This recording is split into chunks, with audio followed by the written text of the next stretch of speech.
Mga kapuso, mga nasunugan sa Barangay Taal Molo, nakabaton sang bulig sa GMA Regional TV. Nakatutok si Daryl Marie Sarmiento. 33 ka mga pamilya ang nabiktima sang nagluntad nga sunog sang tinalikdan nga Enero 14 sang gabi. Halos kalabanan sa ila ang wala sang nasalbar nga gamit.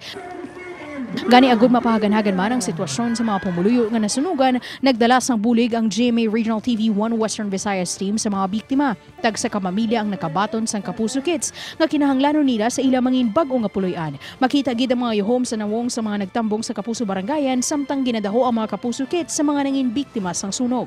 Ilabi na kay nagbisita man ang mga Kapuso Stars kag naghatag sa mga mensahe sa mga nasunugan kag nagdugang man sa pagpamag-an sang ila sini Balatsagon apisar ginagyan sang trahedya.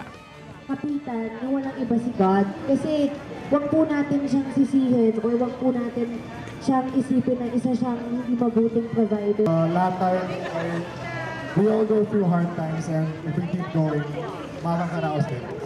Upod kay Hans Desierto, Daryl Marie Sarmiento, 1 Western Visayas.